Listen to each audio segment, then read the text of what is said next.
if we can't talk, we fight. And so I think our ability to talk well and converse well is going to be beneficial no matter what area of our life we're doing the talking in. So glad to have you here, Alice. You are the global head of learning and development at DICE. It's such a pleasure to have you on the 3 Points podcast. How are you? Oh, Tony, I'm all the better for seeing you and being here. Thank you. I've been a long time fan of the pod, so I'm thrilled to be a guest. Fantastic. So today, Alice, we are going to talk about your theme, which is all around having better conversations. Can you tell us a little bit about what that exactly means to you and why is it so important? Yeah, so I think in my work as a facilitator, also as a coach, my role is really about creating the right environment for useful and insightful conversations to take place. I've worked with teams all around the world on leadership development, strategy planning, conflict resolution, and I've recently also wrapped up a first year of psychotherapy training, and psychotherapy traditionally known as the talking cure. So through the different strands of my work, I think I've become really interested in what sets up the different conversations that we have in our professional lives and in our personal lives as well for success. That's absolutely incredible because you are by far, if I can say this, one of the best facilitators I've had the pleasure of working with. So I'm really excited. And what I also love about your 3 points today on having better conversations is they all start with P. And that is great because I love a 3P model, and we're going to hopefully it'll be more sticky for the rest of us. So let's kick off then. Having better conversations. Your point number 1 is purpose.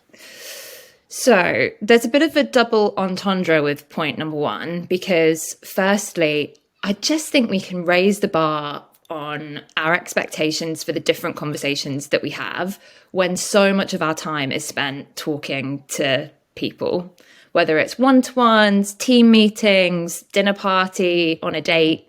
I know that this is a podcast, so I can't ask for any audience participation, but I would ask whether there's been a recent occasion where you found yourself in a conversation that you wished you could have gotten out of in one way or another, like a meeting that felt like it could have been an email or a presentation that was maybe lacking a little bit of audience participation, comparing notes about mortgage interest rates with someone at a dinner party.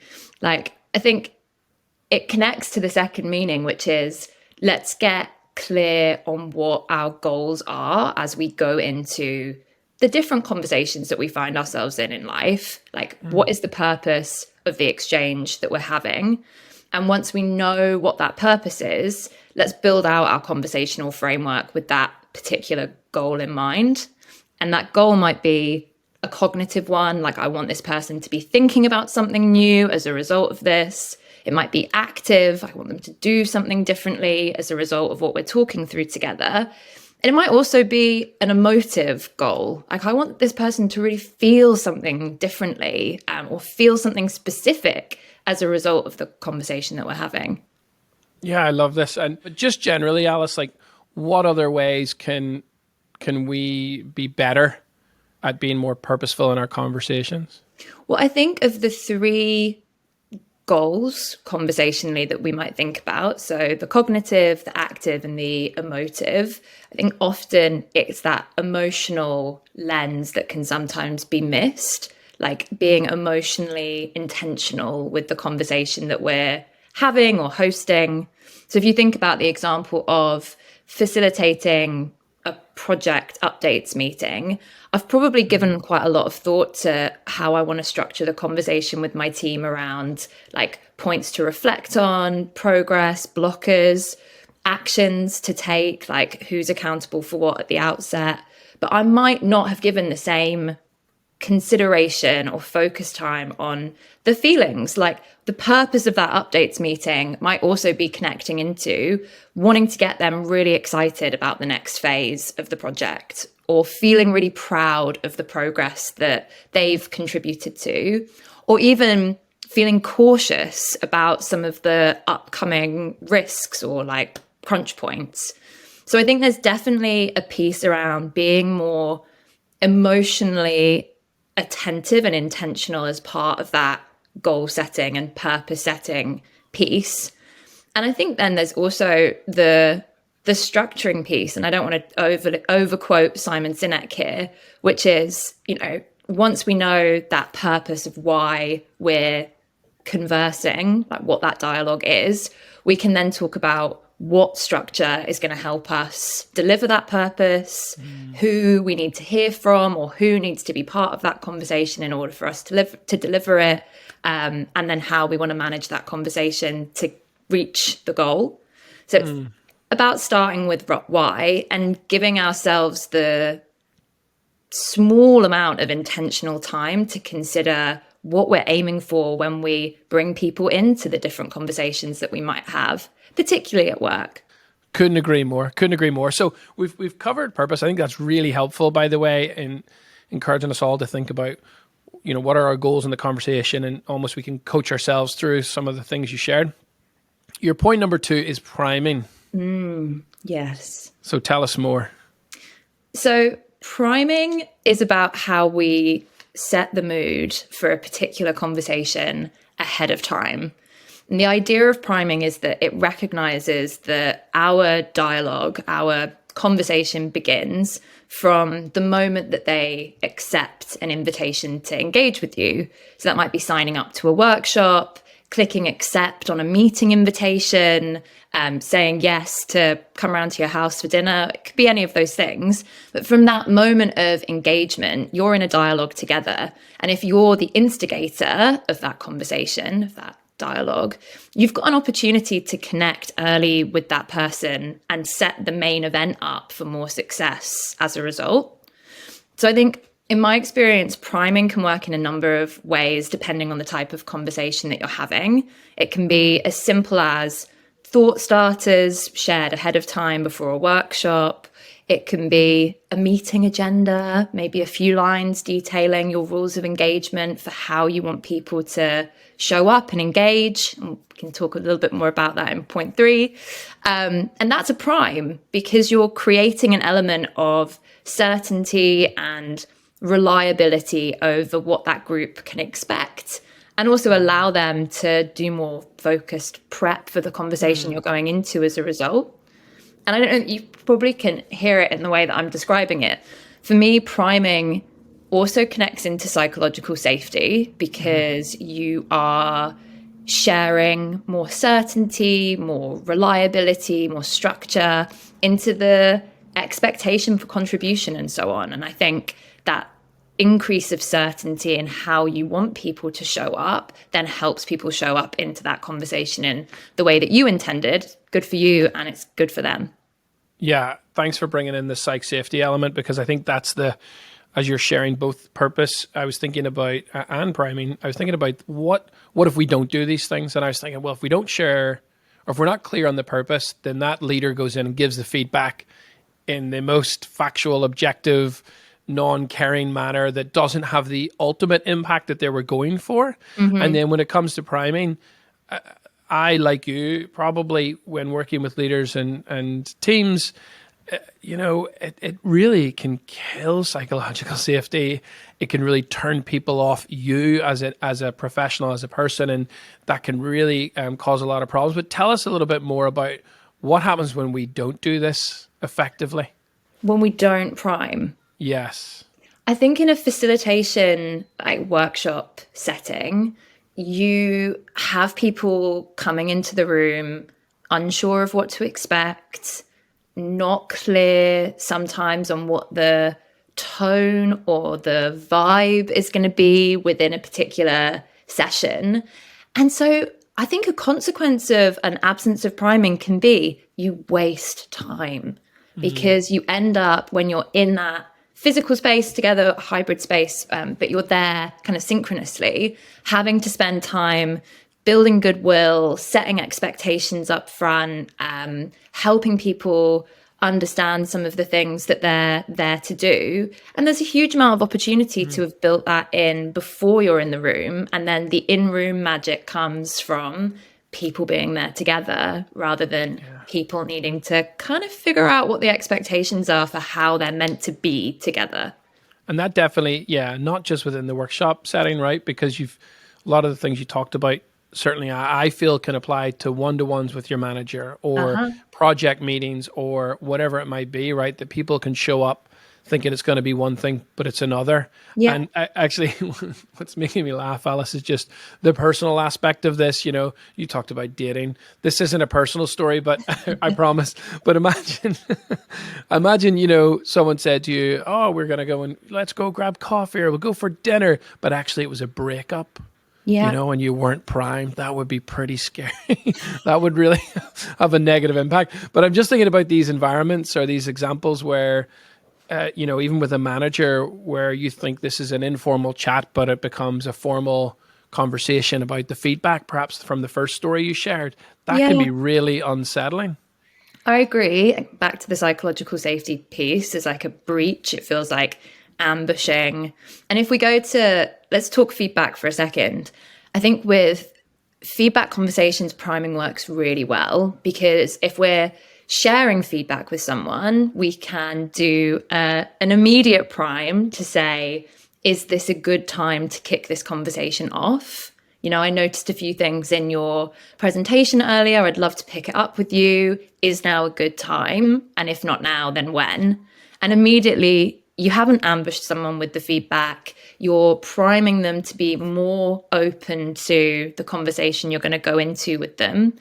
And the other area where priming and feedback works really well is actually asking for feedback and drawing it in. And I might prime you, Tony, by saying something to you like, Tony, at the end of this podcast recording, I'd love to have some feedback on how I answered your questions at pace and overall how clear I was as I talked through my 3 points. And if I ask you that at the beginning of our record or even, a day before, I'm giving you thinking time to pay attention to the things that I want your attention on. And so we're much more likely to have a useful feedback conversation at the end of the recording because I've given you some fair warning. It gives people an opportunity to walk away and say, actually, not for now, for later. And I think that's a really generous thing. Yeah. I think the ability to say no and come back to it at a time when they feel like they'll be able to engage more productively is a huge win. And I also think when we look at it from a development perspective, so again, if we go back to a recent example I had was a workshop that we were running. It was an offsite bringing a newly formed division together for the first time in New York. There were some clear goals, like the purpose was cognitive, it was active, wanting to think through and plan the strategy, create new processes for how the team worked together, set out goals for the short and long term, all that good thinking and doing stuff. But there was also a big emotive goal, which was helping the team build psychological safety, helping them feel like true collaborators, getting the trust level up in an accelerated way because they have really ambitious goals that they're chasing fast. And so we did an exercise at the very start of that session, which we primed up front. We said, you're going to come in and day one, the first thing that we're going to ask you to do is a quad H exercise. Have you ever used this before? No, but I like the sound of it. Typically, we're fans of threes, but we can go 4 if needs be. So I have to do a TM IP shout out to Dr. Pippa Grange, who I think either came up with this exercise or certainly put it on my radar. She does a lot of work with elite sports teams, focused on bringing them together, building connection off the pitch as well as on the pitch. And so the quad H exercise is you talk about your history, you talk about a hero, you talk about a hardship, and you also talk about a highlight of your life. Wow, that's lovely. What history, a lovely exercise. Hero, hardship, highlight. And it's a psychological safety builder as an exercise. We wanted to prime people before they came into the room, obviously, so they have time to prepare, think about it, go deep. But also the priming there is about also letting them know that they're going to be engaging with each other as part of this offsite in a new, deeper, more vulnerable way. And so they're already coming into that session thinking, this is a different way of engaging with each other rather than this is just a business as usual conversation. Yeah, I absolutely love that. And the bit that I like the most about that exercise is that you're creating an experience for priming that doesn't feel heavy or taxing, and they don't need to know sort of explicitly this is what you're doing, because by doing it, you're already setting them up for whatever it is you're going to present to them. And that's something, that I love to do. I love for folks to come into our workshops or programs and feel primed, but in a way that feels light and easy, and actually I was just chuckling internally. I didn't laugh down the mic, thankfully, but I was chuckling internally about the fact that, this 3 Points podcast has served that purpose for a lot of our workshops, where we might say, hey, we're going to talk about effective leadership when you're a founder of a startup. So go ahead and listen to this episode and get ready to share your thoughts and reflections. And it's a light, easy way for people to engage with the material, get a little jump start on what we're going to cover, but also, as you say, prime them for what the conversation is going to be when we enter the room. Mm-hmm. Yeah, shout out the podcast for being a fabulous primer. It will be fun when you use this to prime people in the future for different, maybe strategic thinking around having better conversations. Okay, Alice, this is amazing. We've covered point 1, which is purpose, point 2, which is priming, and now we're moving into our third and final point, which is around presence. Mm-hmm. So presence is about how we can truly be there in the room for the conversations that matter. If you think about the conversations you've had in your professional life, in your personal life, that have been really meaningful, were you checking Slack at the same time? No, Twitter, mostly. So I think sometimes there's a mismatch in our expectation, particularly at work, that we're going to have transformative meetings, smash through roadblocks with particular project challenges when people have got laptops up, phones up, nipping out to take a call halfway through. We're not giving each other the time and attention, which are precious resources for us all now, right? Like our time and attention are some of our most sacred, scarce resources. And so cultivating presence is about how we're choosing to invest those resources wisely. And I think a big part of that is just about how we show up, like quite literally make the time to be in the conversations that matter, like our one-to-ones, having a dedicated coaching slot or a recurring date night, these going personal again. But these anchor points, these like accountability markers are all serving the same purpose, which is time set aside to talk and to connect. And we can have done the great priming work that we were just describing, but then we do need to get into the room. And I was struck listening to one of your other podcast episodes. Helen Tupper talked about the way in which career development conversations with managers. Yes, I remember this point. People feel like they're having them more if they exist in their own accountable moment of time rather than tacked onto the end of your one-to-one conversation. And that's a nudge, that's a prompt, it's a visual prime, again, for literal presence in that conversation. Yeah, no, I love that Helen made that point, and it's so true. And I suspect also from your own experience professionally that career development conversations is a good example, tacking something on it, and you could apply career development and replace it with something else. It doesn't really matter. It's, as you say, setting aside time for date night or feedback or careers and whatever it might mean. I'm curious about, because you talked about time, and I think time is certainly one part of presence. And I think the other is, being there, having your energy dedicated to the person or people in front of you. Is that something that you would also advocate for? And how do we be more present in those conversations, I wonder, outside of looking at Slack or Twitter or whatever your preferred platform is? Yeah, because we don't need to have those things open to still have them open in the mental tabs. I think that's completely fair. There's two roles of presence in a conversation, and Priya Parker writes in The Art of Gathering about the function of intentional guesting. So if you're saying yes to being at a certain event as a guest, you're also making a commitment to participate, to show up, to be active in that environment. And the examples that she's referencing are more social, saying yes to a wedding or a dinner invitation. But it's the same with work. So if I'm clicking accept on a meeting invite, or if I'm coming along to a workshop, as much as if I'm hosting that session or hosting that meeting, there's a question around how can I show up in a really active way? What expectations do I need to have on myself for how I'm going to engage? And what's the responsibility of how I contribute within these conversations? And I think, again, there's intentional guesting and there's purposeful hosting, which can help all of that work on the part of the guest.